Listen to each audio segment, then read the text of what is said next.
Hello, T-Birds and other listeners. Welcome back to the Career Cafe podcast. I'm your host, Bobby, here with my co-host, Trekker. I'm Trekker. And we have a very special guest today, Justin Wayman. Thank you. Thank you so much for being here. Well, thank you for inviting me. I'm glad to be here today. Yeah, just a little quick intro. Again, I told you I did a little LinkedIn stalking, so correct me if I'm wrong on this.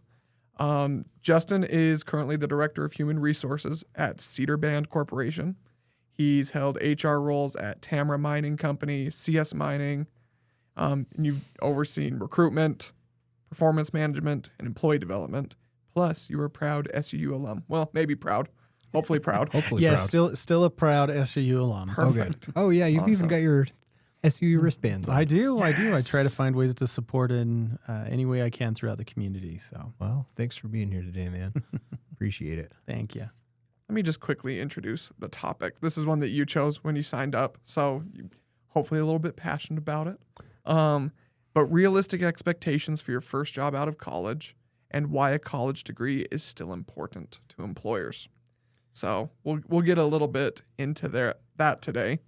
Does that sound right? Does that sound right? Is that what you prepared for? Completely accurate. Okay, good. Those are two really big questions that I deal with both professionally and personally on the two sides of, really for me, on the two sides of a professional working on the side of the company as that representative, then also on the other side of helping and providing mentoring and advisement to individuals on how do I do better in my job? How do I actually get a job? What can I expect going out of college, coming out of school, going into the real world? I look forward to getting into that and talking about it because nobody's written a book about it yet.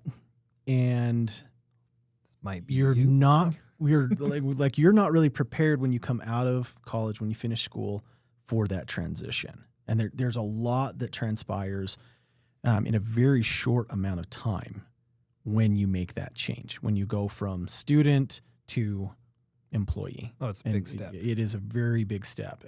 It's a threshold that's quite large, and it's one that we don't talk about enough. And so that's why those are the topics that I chose, and I do look forward to getting into that conversation much deeper. Yeah, perfect. Really quickly, before we get into that, talk a little bit about your transition from, SUU student to where you are today. How did you end up as director of HR? That's a great question, and I'll keep the story short. For me, becoming director of HR with where I'm at today, I'll go back to the beginning at my time at SUU. When I first came to SUU, I was pursuing a completely different aspect educationally. I was actually pursuing engineering is what I was pursuing. I enjoyed it, the mathematical parts, analyticals. There were a lot of elements of it that I really enjoyed and did well in. Over the course of a few years, I learned I was not able to really speak fluently in the language of physics.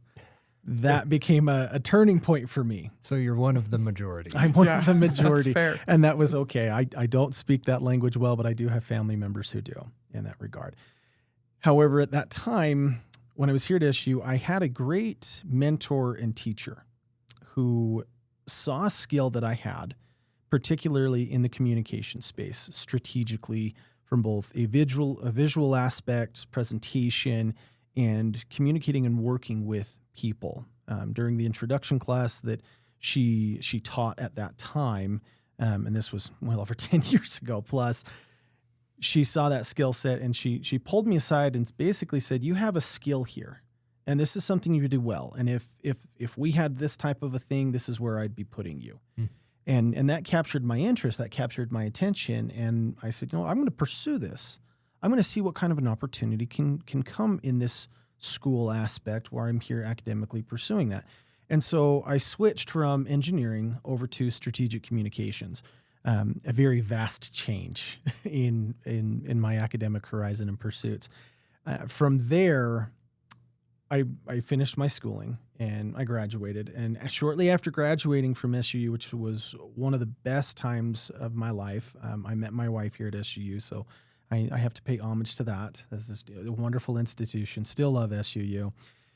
Once I graduated SUU, I was fortunate to have a job prior to graduation working as a creative marketing associate.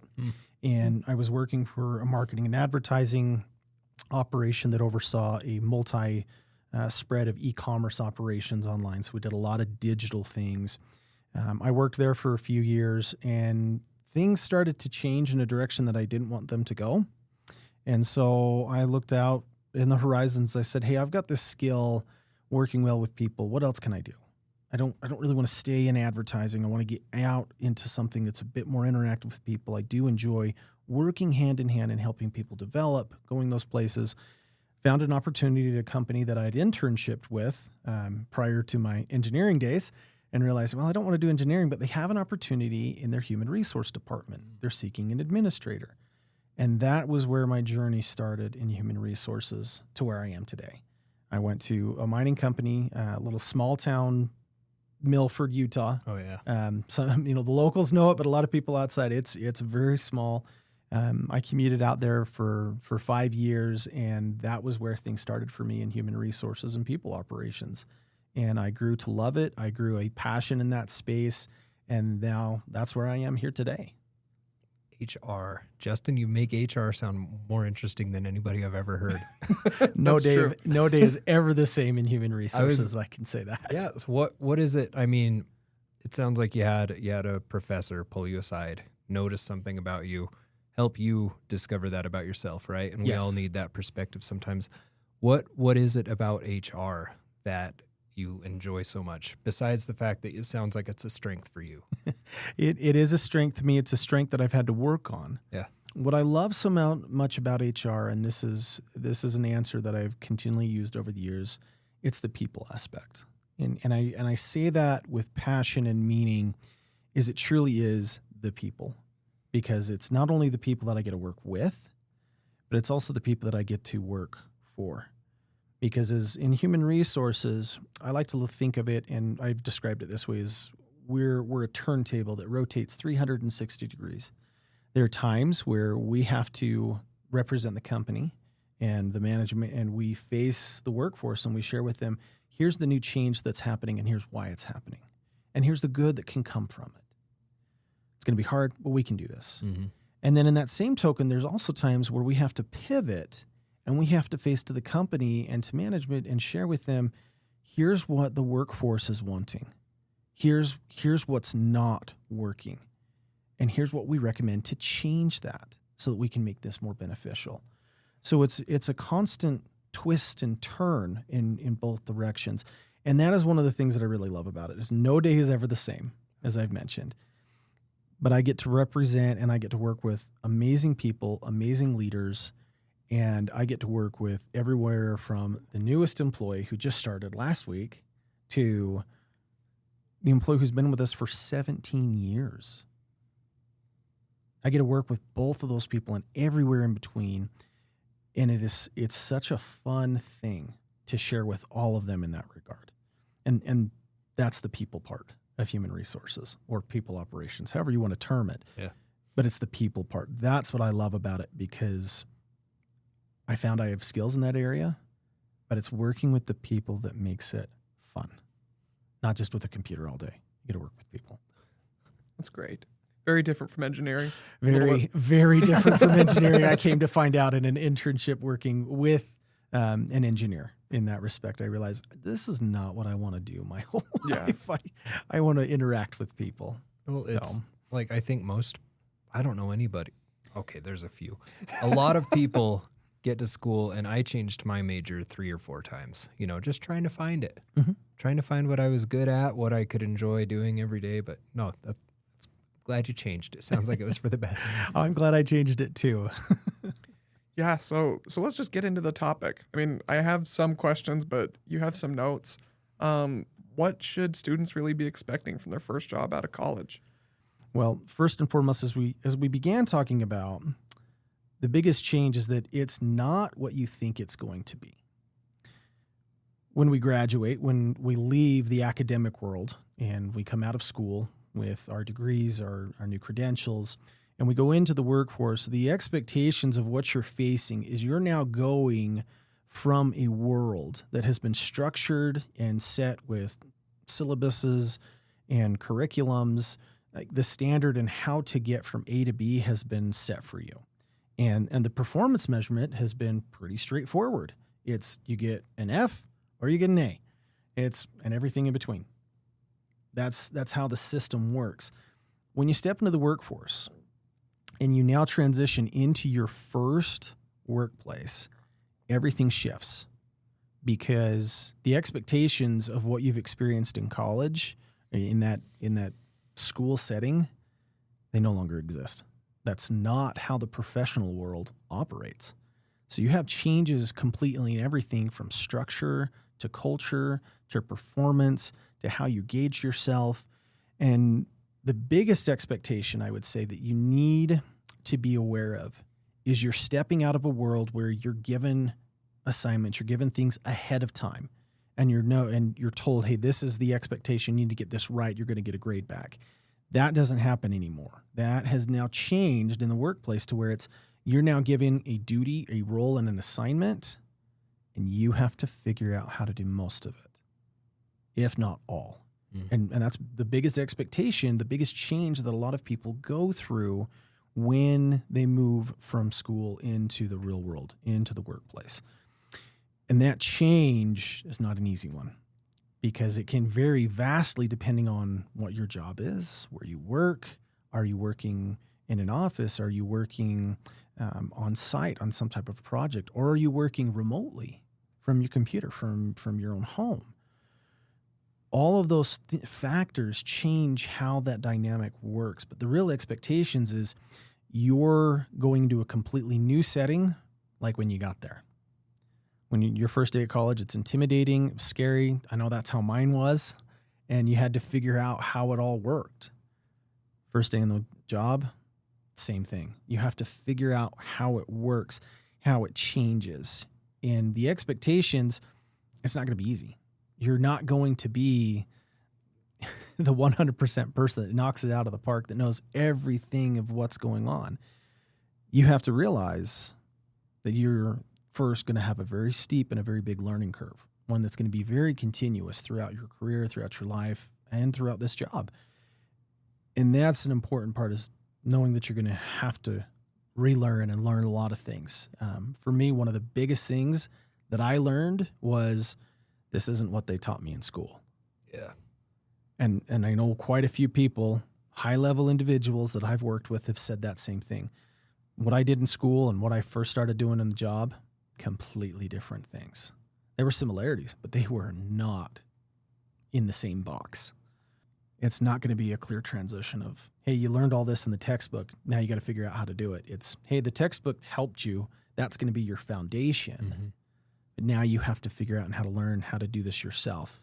And a lot of managers, they'll help train you on kind of the crash course, get you started, but then they're going to essentially say, you got to figure this out now. You have to take the initiative. You got to self-start. Well, and it to me, it shows how important your time at college is, not just for learning the things from the textbook, right? But for learning how to learn, for learning how to be a self-starter, for learning how to adapt to different working environments and systems, Yes. Because you're exactly right. The rest of your life is not going to be turn it in by this deadline and here's your rubric and grade, right? Yeah, I think that idea of higher ed, we kind of come to school and we learn a lot about theory. Everything's theoretical. And even when you're doing assignments, I look at it from my marketing perspective of, I learned how to put together a marketing campaign. Never once in my undergrad did I carry out a marketing campaign. I kind of just put it on paper. And then all of a sudden I get to my first job and they're like, okay, well, now go do it. And you're like, oh, yeah, I guess that's what the whole planning is for. You have to put the theory into practice now. Yeah. And that's really the biggest difference from an employer perspective. Any company, any manager, that's the biggest thing they're looking from, is during that course of transition shock, that learning curve is, hey, you have this degree. Excellent. Great. Awesome launch pad. Great foundation. Now show me you can do it. Yep. And it's difficult. It is a transition because in a lot of positions, at a lot of companies, there's not going to be somebody next to you showing you how to do it. There may be a team that you're working with, or they may be a manager or supervisor or mentor who's helping you, but they're not going to do it for you. They're going to say, hey, you have to figure this out. You have to implement this. One of the other big things with that culture shock is the relationships that you have especially from a school standpoint with classmates and instructors, now to management, team members, and colleagues, that gets completely redefined. And nobody prepares you for that. What can an undergrad today do to prepare for that type of change? The shock, the transition shock, but also the structural change, the employee relationships change. Like, what can somebody that's, say, their sophomore year of college do today to prep for that? Biggest step that you could take in making and preparing yourself for that transition and that change is get an internship. That's really where I would point you. I said, find an internship, find a job in the actual workspace. Maybe it's not your preferred workspace, but it's relevant or it's connected. Find an internship, find a job opportunity, and start that process. Get into that process while you're in this really hyper-focused, this high-level learning environment while you're pursuing your degree. Put yourself into that space, and you'll already make steps ahead of everybody else in terms of how the relationships are defined, how they're built, how they're structured, how to go about with self-direction and what's expected from you, other than just the structure of, here's your assignment, it's due by this date. It's, hey, here's this new marketing campaign. Here's this project that I need you to do. Mm-hmm. And the deadline is 5 weeks from now. I need all the results. Put yourself in that situation, find it, and start learning that as you go. And that will be of immense and extreme value to you in doing that. If an internship is not something you can find, and if having a job while you're going to school is too difficult, sometimes it's too much with the time that you have to commit and what your capacities are. If that's not the case, find opportunities to do real-world projects, whether that's through volunteering or maybe look into a class that actually says, hey, we're going to actually interact with clients. Oh, yeah. We're going to actually do real advertising here, or we're going to actually do a campaign. We're going to do something real structure. We're going to actually build a project. Go to those types of places, whether it's with a class or even with a club. Become a part of something where you have to do real world applications, and that's going to set you apart and really help you with that foundation and preparing so that transition shock is less debilitating. It's less impactful. And with it being a shock, it now actually starts to feel like more of a transition than just oh my gosh, I'm in a completely new place. Like, now I have to learn how to breathe water. Yeah. For example, no, it's not going to be that. Now it's a process of, hey, you've been in the water, you've learned how to swim, you've got your degree, here's your snorkel. Rather than getting pushed off the boat. Rather than just you got pushed off the boat and like, hey, figure it out. Adios. Not that process. So an internship, a job, a club, real world applications, those are going to be the biggest value to you. So those are some of the solutions that I would propose to someone who's preparing to graduate in the next 1, 2, 3 years. Start that process in preparing for the real world now, because your degree and what you're doing at college, that is not the finish line. That's not the destination. That's the next milestone on your journey to where you're headed. So we need to shift our mindset in that regard of college, the degree, I've accomplished it, I'm finished. No, you're not finished. You've just completed building the launch pad for your career. Mm-hmm. Now you've got to put the rocket on and take off and start finding where you're going to go. I think that kind of segues into this question. When you signed up with this topic and it was expectations of your first job, kind of the first thing that came to my mind is, and I'll just preface it with this story of my own life, that I grew up in a blue collar family, first generation college student. And my dad always told me, you go get a college degree and you're going to be fine. You're going to have it made. I expected when I started college, I thought, once I graduate, they're just going to hand me 6-figure job in management right away. I don't know if you thought at all about this, when you were prepping for yours, but as somebody in HR, do you see that college students are coming in maybe expecting a little bit more than they're actually prepared for? Yes. Okay. And I'm mindful and cautious in saying that it is something that I do see. Well, and I think it's important we talk about it because there are probably students out there that are thinking the same way. And you kind of need to know what you're getting signed up for. You do. In preparing for those expectations and that change, it is really important to understand that simply because you've completed your college degree, you have those credentials, you have that experience, that commitment, and there's a lot of good foundational things in the workplace and skills that you learn in that area. But that's not the finish line. That's not the, oh, hey, you did it. Okay, here's your 6-figure job. Here's your desk. Here's your corner office. That's unrealistic. That's not there. So the reality is, okay, what can you really expect coming out of this? Well, with your college degree going into it, I would advise and recommend to anyone pursuing that is really use it as a tool, because that's what it is. It's a tool that gives you, in the human resource space from a recruiting standpoint, that tool is a filter. That tool helps me to filter out who has certain soft skills, who has certain intelligence levels, who has certain experience, but who hasn't been in the workforce very long. And that filter can really help me to push out and say, hey, look, I've got 5 individuals who have a degree, who've been a part of this type of an experience, who have this type of knowledge compared to everyone else. Mm-hmm. That gives a big advantage, or that's a differentiator that helps them to get to that next level. So your degree is not the finish line. It's not the distinguisher. It's not a, hey, this is going to set you up for the rest of your life. No, this is the gateway to the rest of your life. And that's really the phrase I would say is, in order to open up that key with that experience, those credentials, it's a gate.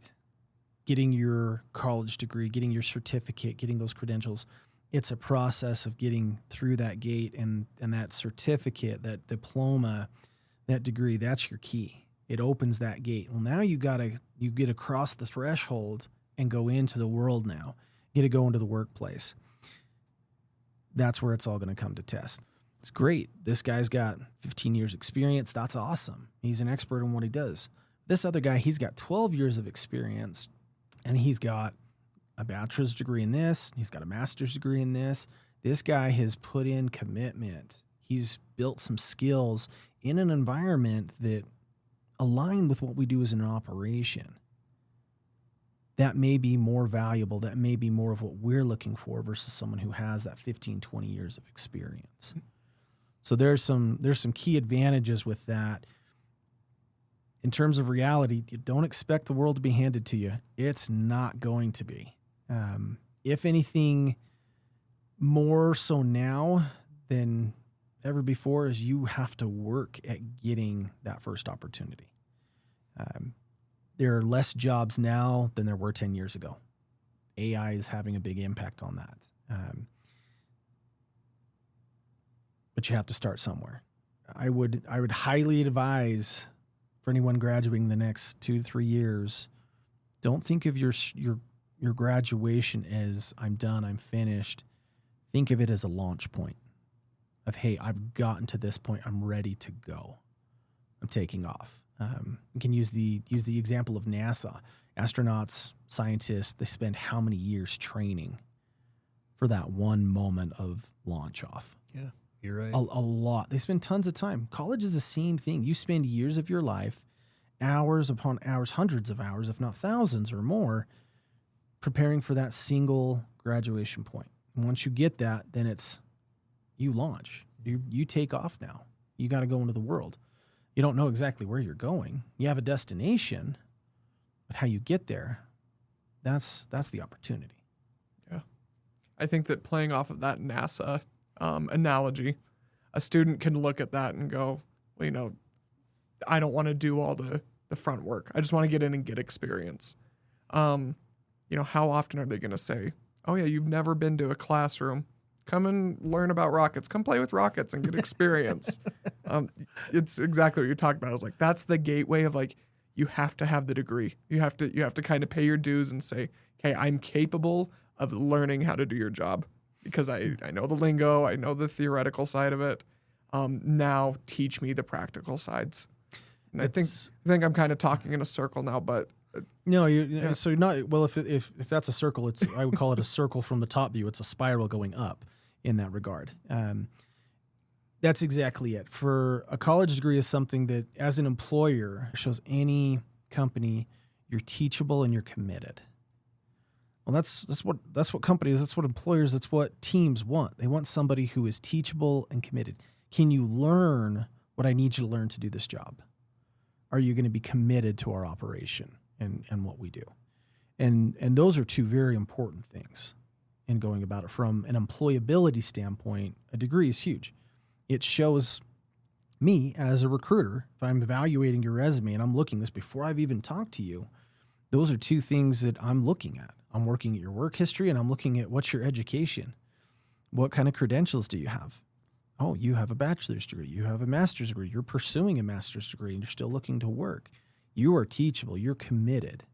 You have an understanding on structure. You have an understanding in areas that are difficult to learn certain skills that you can't learn elsewhere. So a college degree, really, it still matters in that respect because it's not only the gateway. I would say it's the gateway, and it comes with the key of unlocking and going forward. Now, where you go from there is entirely up to you. But you've got to have those two things. Yeah. So we've talked a lot about like the transition from college to career, first career, right? And then we talked about the value of the degree in getting the job. You know, if you're using it as a filter, you know, you've got college degree holders and non, and you know what to expect from somebody who's graduated college. Let's talk about maybe further down the road, somebody that's been at the same job for 20 years, maybe gradually moved their way up, and they're looking for a promotion, and you've got that person who does not have a degree, but they've got 20 years of experience. Do the same types of things apply to that person who's further on in their career as the first applicant when you're comparing degree holders versus non-degree holders? So that's a really, really good question. In looking at it, telling you from a firsthand basis, it's not the same. It's not. Particularly if down the line, if you've been in that same place for 5, 10, 15 years, that has a huge amount of value in looking for a promotional opportunity. Credentials and qualifications are going to come into that, more so qualifications than just credentials, because if you've been here for, I'll give an example. We've got team members at the companies that I work for. We've got team members who have been there for 10, 15, 17 years. That's a long time. It's a long time. It's a very long time. It's as old as a lot of our students. In some cases, yes. But you've been there for 17 years. How much commitment is that? That's a huge amount of commitment. Plus, from an employer standpoint, if you've been here that long, you know who we are. You're part of who we are. That has a value in and of itself that really goes beyond just simple credentials of having a degree, a certificate. It goes farther than that. It's beyond that. So from a promotion perspective, just kind of little glimpse, if I've got two individuals that I'm looking at, one who's been with the company for 20 years and they're looking to make this transition into this new management space with this department that they've been a part of for the last 12. And I've got an external hire that has great credentials, got good work history, looks pretty good, but doesn't stick around for more than 3 or 4 years. That decision for me is pretty cut forward. I know what I'm going to recommend to management in that respect, because it's, hey, we have somebody here who understands our business. They understand our product. They understand what we do. They've been here for a very long time, and they're someone who we can teach to become a good manager if they're not already a good manager. Like we can teach you on that because you already know how to do the job. You already know how to do the business. But the skills part, we can work on that. We can teach that. Whereas coming from the outside, and this is where that transition shock comes in, you have to learn how to do the business. You have to learn what the operation is. You have to learn what your job is. That's a lot of learning curve to get through in any position there. So that's an important thing. And what I would add to that, something that's important with this, a college degree is something that sets the foundation for that learning curve, because you're continually learning new things. You're challenging yourself for 3, 4, 5, sometimes 8 years going through that process. Well, that has a large amount of value. It's not the finish line, but that has a lot of amount of value, and it can really help you to get to that starting point, to that next level on where you're going. Right on. I'll cut in for just a second because you kind of brought up the example that I think most students start to look at when they ask that question of, is a college degree worth it? It's like, well, if I could just go get 20 years experience, of course I'm going to beat the recent college grad. Well, when you find the store that gives that, let me know. Yeah. But you're not competing with the 20-year veteran of the company for positions. Nope. Like, what you're realistically looking at when you're asking that, is a college degree worth it? Is you're saying, okay, am I more valuable to an employer as a recent college grad or a recent high school grad? Like, those are the people you're going to be competing with. I think this idea of the 20-year employer that you're going to beat because of your college, like that just doesn't happen. It's not realistic. No. It's not very common. And that's a really good example from a comparison standpoint. You're trying to get into a company. Your buddies all trying to get into the same company. You just finished your college degree and graduated. You graduated last May. Awesome. Great job. Fantastic. Your buddy, however, he decided he wanted to go a few different ways in life, has tried a few different things, and now he wants to go here. So he's got his high school diploma, but he doesn't have the credentials of a college degree. Now, in comparison, depending on what the job may be, but we'll say that it's applicable in this situation, from that comparability standpoint, that college degree is going to speak a lot louder. It's going to be a lot more attractive to an employer because it shows commitment, it shows skills and teachability versus something else. Now, there's from a recruiting standpoint, there's one operation that I assist with quite a bit, and with the hiring that we do, we don't always require or need a college degree. Right. In quite a few of the positions, we just need a high school diploma. That's really all we need. When we start doing it from a comparison standpoint, though, and we look at it and say, okay, you've got 2 years of relevant experience, and you've jumped around, but you have a high school diploma, and that's it. And we go and we look at somebody else, it's like, oh, you have 1 year of experience, but you have a college degree. And it's in this, which applies directly to our business operation and to this position. I may not have to train you as much. I may not have to teach you as much for you to learn the job. And I can tell you, I know quite a few managers, that's a big factor for them. That's where that college degree comes in. Realistically, you're going to have to learn a new job. You're going to have to tune up on your school skills again. But having that credential is going to put you a step above somebody else from a comparability standpoint when you've got that versus someone who doesn't. A college degree is not just still important, but I would say that it's important to us as employers because it shows commitment. It shows a loyalty factor. It shows a willingness that you're willing to put in the time, to put in the effort, to put in the focus to be a better person, to be a better individual, to do a good job. Because it's not easy to simply say, hey, I want that 4-year degree. Give me the tests and I'll take them. That's not how it works.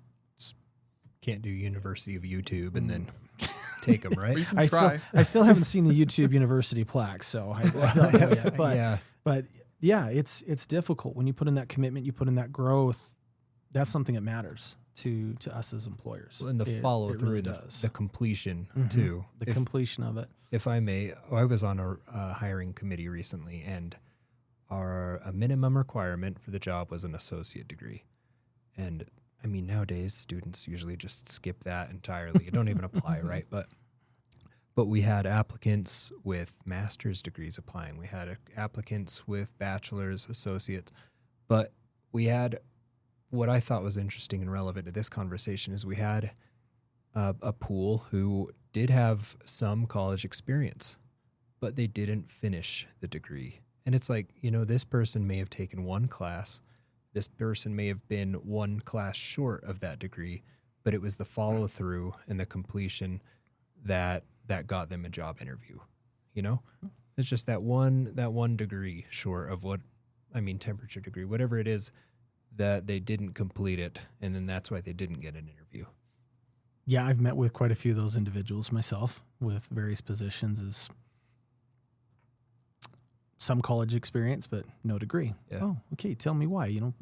What happened from a people perspective as I'm looking at, this is something that's important to us, but what are the realistic expectations going forward? And I like to ask those kinds of individuals the question of,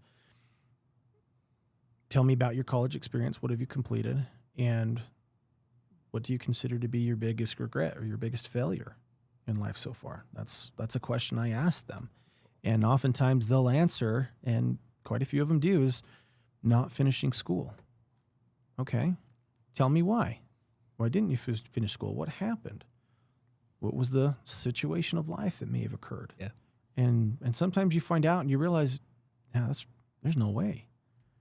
Like it was kind of life and survive, or potentially be in a very dangerous situation.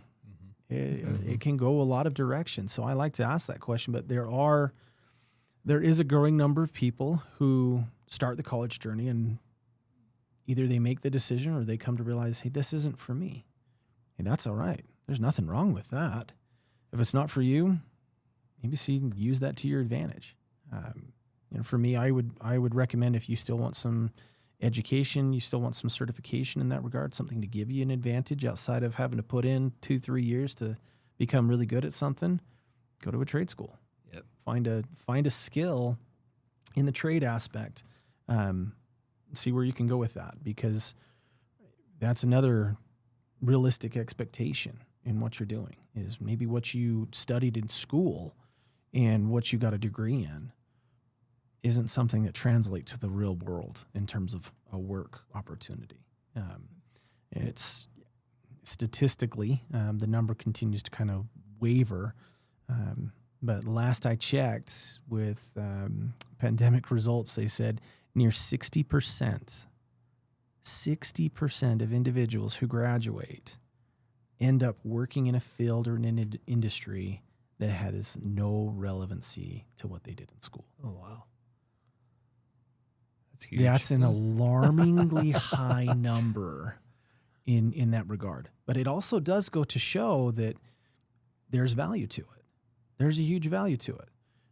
It's difficult to say, hey, you have a bachelor in arts. Awesome. Where can I employ you if you're artistic? It's a pretty limited field as an example. But it also shows me, hey, you've got a bachelor's in arts. Great. You're committed. You have some skills. You understand structure. You understand the reporting. There's some things that you learned there that you can't learn without time and usually some experiences in the actual workforce. But you can learn them pretty quick in the school setting. And so there's a lot of value to that. Yeah. You brought up at the beginning that your degree was in communications and you're in HR. There's not directly related, but I imagine there are some skills that you brought from your communications background. Quite a few skills I've come to find out in that regard. That was one of the reasons why I chose strategic communication, was because as I looked at it, and for me, I was working at the time in my last year of college, and I was looking at the degree and pursuing, and I said, okay, here's the main kind of summary of the skills that it builds, the credentials of the criteria. And I looked at those and I said, hey, those are things that you can take and actually do something with. Public relations, being able to speak with people, you can deal with that. Communication, key element in any job. So why wouldn't I want to take the skill of learning how to become a good communicator, how to understand that? Still something I still enjoy learning about this day. So you never know when you'll get asked to come on a random podcast, and you never know. have to communicate. Yeah. So for me, it was finding those skills and seeing where are some of these things that I can use to make a living, that I can learn to build from. And I've learned a lot of new skills since then. Foundationally, though, that's where a lot of it started for me, was going back from there and saying, okay, this is something that was actually worth something. It wasn't just something I enjoyed doing or pursuing, but it was something that had real world applicability for me. And I said, that to me has a lot of value. And I want to pursue that. I want to do that. And there's still quite a few things that I do even to this day in a professional capacity that I reflect back on, and the foundations of that and where it started were right here on SU's campus. Just point blank. Like, hey, yeah, it's where it started and this is where it's at now. So it's there. It's just really a matter of how do you begin to shift your mind from I'm heading to the finish line to what I would say is more of a growth mindset of, hey, I'm using this to grow to the next opportunity, to the launch pad of my career. That's what my degree is. It's my launch pad for my career. That's what I would say on that. Right on. Well, let's shift gears. Yeah. Do a little myth versus reality. Yeah, I kind of just want your thoughts on these. These are some things that come up for students. And we've talked a little bit about, school and everything. GPA, as somebody that hires students, how much does it matter? Does it matter? Not much. Not much. Short answer, not much. Yeah, not much. From a professional experience in a lot of positions where a college degree is a credential, your GPA, if anything, if it's requested or it's needed, it's more of a performance indicator. It's not so much as do you have the skills, do you have the knowledge? It's more of a performance indicator. In my perspective and from my professional point of view, a GPA doesn't have a lot of value to what we do. Right. It doesn't. It's not relevant. I'm more concerned on do you have the degree and are you teachable and what can you bring versus, hey, you had a 3.73 and this person had a 3.91. Yeah. Mm-hmm. Not as much. But there are other industries where GPA does come into play. True. Yeah. Because it shows clearly how expertise your knowledge is in that respective area. I'm going to give you an example just because I have a family member. When we're talking about nuclear physics, and we're to me, it's a foreign language in that regard. But when you're talking in that respect, we're talking about something that is extremely detailed.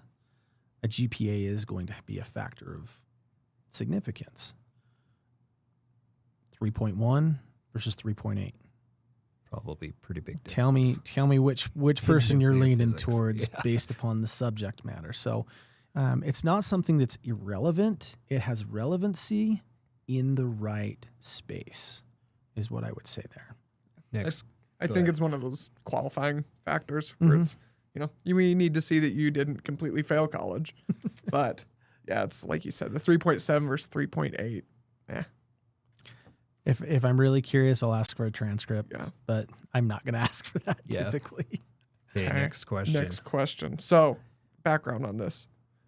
Statistically, Gen Z is spending about 1.8 years at each job. I don't know how they came up with this either because Gen Z is just entering the workforce. I think they've been in the workforce for 1.8 years. So, take the statistics however you will. No, I'm familiar with it. Yeah, it's been shown that, the younger people have gotten the less time they're spending at jobs. They're not reaching the pension They're point. not the company man. No. Is it a red flag? Job hopping a red flag. Yeah. It can be. It really can be. Ultimately, job hopping is a red flag from a recruitment or a talent management standpoint. It is a red flag depending on the position. So, for instance, if this is considered more of an entry level or a support team type role, not as crucial. Not as crucial. However, if this is a management type role, now that becomes a factor of significance. You're spending essentially, 18 months, 20 months at each job before you make a change. I don't think the management team wants to be doing this again in 20 months. Yeah. Like this, they're looking for something a bit more long tenure. Now, I can tell you, with some of the companies that I've been doing work with and the management teams there, tenure and how long you've been at a certain place has a pretty big factor. Depending on the position, it does. And particularly if you're working at a place for less than a year or a year, that's a red flag, because you're jumping ship about every 10 to 12 months, just looking for a different destination, a different boat to join. Mm-hmm. Yeah. There are consequences to that from an employer standpoint, from a recruitment standpoint. It's hard to employ and teach somebody to do that. And I think one of the biggest elements that comes into this is really the hypothesis and the estimate that people give in terms of how long does it take to really learn a job and become good at it. A lot of us would say, probably only a few months. Well, in real world reality, 6 months at the least, but we're looking at 10, 12, sometimes 14 months for someone to really learn how to do their job and to also learn how to do it well. Mm-hmm. So if you're leaving during that time frame, I'm just barely teaching you how to do the job. You're finally learning how to do it. You're getting good at it, and you decide to go somewhere else. Yeah, I don't think I really want to do that. Yep. So if you're not working somewhere, putting in commitment, putting in a little bit of time, something to consider in your recruitment history, and where you go. It's not the only factor. It is a factor that employers look at. Loyalty has value. You're willing to stay somewhere for a few years, it has value. Whereas if you just want to chase something else, whether it's money or hype or just the fad of what the company is or a trend, there's going to be some fallout results from that. You may not experience them now, but you might later on down the line when you're saying, hey, I need a stable job. I need to stay somewhere. I've been jumping around for a while. And you can't seem to even get an interview. You can't seem to get hired. It's been 3-4 months. What's going on? You didn't stay anywhere for more than 12 to 14 months. That's probably it. Mm-hmm. Yeah. I think that unfortunately for students that, might do that too. You're ready for the next thing. You might have learned the whole job, but what experience are you missing out on by not staying around long enough to say, okay, I learned the processes. I learned how to do the job. Here's how I'm going to innovate on it. So that now you go to an interview, and rather than saying I know how to do this and this and this, it was, I learned how to do this. I learned how to do this. And I learned that this was not great. And so we did it this way instead. Now companies doing this, you kind of cut yourself short of that lifespan of a job. And I don't think you need to stay somewhere for 15 years. But 2, 3. If you love it, and it's the great fit for you, then by all means, do what you want to do. What I would add to your comments on that is, from a staying and learning perspective, a lot of individuals, especially those who plan on graduating the next 3 years, more often than not, I probably hear 7 out of 10 times, when I ask, what are you seeking for in a job? They ask, I want growth. I want an opportunity to grow, to learn, to lead. I want to become a manager in 3 years. Okay, great. Love the ambition, love the aspirations. Mindset's great. Here's the challenge though. Most managers and leaders in companies that are chosen come from the team members who are really, really good at their jobs. Mm-hmm. They don't know how to be a great manager yet, but they're really, really good at their job. They're kind of the all-star of the team. They're the person that everybody goes to. That's the person that often and typically gets picked or promoted to be the next manager, to be the next leader. That takes time, not just 12 months. It takes typically about 2 years or more for that kind of thing to happen. So if you're going to leave a company early, you're forfeiting essentially that opportunity at that position, at that role, at that company, rather than sticking out through the hard time. There's a lot of reasons why people leave. We don't have enough time. I don't have enough paper to go through all of that. But ultimately, what I would say is simply this is when it comes to making a change, leaving a company or whatever you're pursuing, it needs to be something that really matters to you. Do you need a change? Are you just dealing with some hard times right now? Is things a struggle? Because one of the things that I've seen with managers and team members is life gets hard. Work starts to struggle. You start to have performance issues and they think, oh, I just need a different job. Things aren't working here. So they leave, they go to a new job. Guess what? 8 months later, those same problems are coming back. They're resurfacing. Stick it out through the hard times. Don't sell yourself short. Yeah. Don't just think, hey, it's my job. I just need a job. A new job typically is not going to fix the problem. Consequence of TikTok brain. Okay, last misconception that I want to clear up, because we talked a lot about being qualified. Even if your degree is simply just a qualifier on your resume. Yeah. But there's plenty of jobs that ask for all sorts of qualifications that maybe you don't need all of them. And students get scared to even apply. They go, well, I don't meet all of this plus have 10 years of experience, so I'm just not even going to apply. And it's an entry-level position, right? Yes. Yeah. Okay. This is what I would tell any student, whether you're graduating the next 3 years or later, in regards to an opportunity and what is listed on the resume, or I should say what's listed on the job description, is the 100th percentile person, kind of the ideal match. For lack of better terms, it's the unicorn person. Okay. Would be awesome if the person that we hire for this role, this individual has all those credentials, all of that experience. It would be heavenly. Great. Reality, that person most likely does not even exist. You're not going to find them. So what I would advise any student on, or any job hunter, if the position is appealing to you, and I would say if you meet 65, 70% of what's on there, take the chance.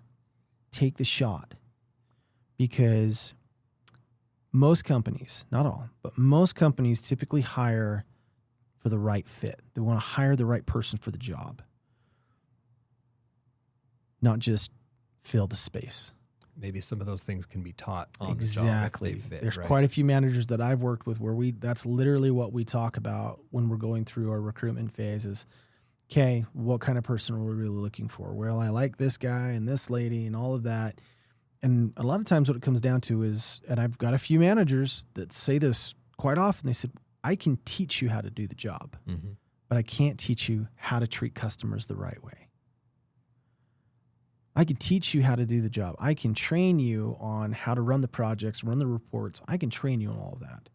But what I can't train is your creativity.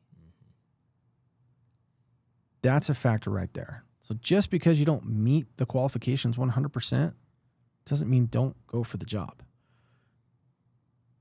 Firsthand experience, I was not very well qualified to be the human resource administrator when I started my journey in HR. I was coming from marketing, so I didn't have a whole lot of that knowledgeable experience that those guys wanted. What made a big difference, I later learned from them as time went on, as we worked together, is they found and they shared this with me, is we knew how hard you would work. We knew how teachable you were. And we saw how you worked with people. Like you could communicate with people. Those are things that we can't teach. And because we can't teach or train somebody in those aspects, that spoke a lot more to us. That was more valuable than simply saying, do you have a basic understanding about these various confidentiality laws? Right. And so for any individual, if you're thinking about a job or if it appeals to you, you maybe don't match it 100%. That's okay. You don't need to match it 100%. But do you believe that you match it competitively to give yourself a shot? Perfect advice. Yeah. I mean, worst thing that happens, you get an automated rejection letter. So the worst thing that happens is fine. an automated rejection letter. But I mean, how to get interview offers, that's a whole nother podcast that we can talk about. Well, thank you so much, Justin. I think this is kind of a good place to end on. We've covered a lot of different topics, and you've given some good, valuable insight that I think hopefully our students can listen to, feel a little less scared about the future, and maybe have some things that they can prepare for. I wish I would have heard all of this Right. about 8 years ago. Oh, you're welcome. Thank you for having me. I'm glad to be here. If I may, there's just a couple of things that I want to share in terms of our subjects here. As we've talked about realistic expectations, your first job out of college, and then why does a college degree still matter to employers and to companies? Realistic expectations going out, I would tell any individual coming out of college, your first job, expect the reality to be hard. Point blank. It's going to be hard. Number one, it's going to be hard. Number two, you're going to have to learn. And in learning, you're going to need to ask questions. So be ready to ask questions. And then third, as we talked about, is it is going to be a bit of a shock. There's going to be a lot of things that you don't know. Start learning them. Whether that's for the coworker, your manager, start learning them. Why a college degree really matters. One, because it sets you apart from others. Two, it shows commitment and loyalty. And three, it shows a foundation of knowledge and skills that can't be taught in another setting. It's very difficult to teach a lot of things you learn through a college degree outside of your major, your minor, your subject of focus. But it's really hard to teach those. But your college degree is still important because most employers, and especially recruiters, we look at that and we see that as a launch pad. It's a catalyst to send you to the next highest caliber in your career. Perfect. That wrapped Thanks, up guys. everything we talked about. So Hey, thank you, thank Justin. you so much, Justin. Thank you. Okay. Tune in next time. We're going to have more great guests. Thank you so much.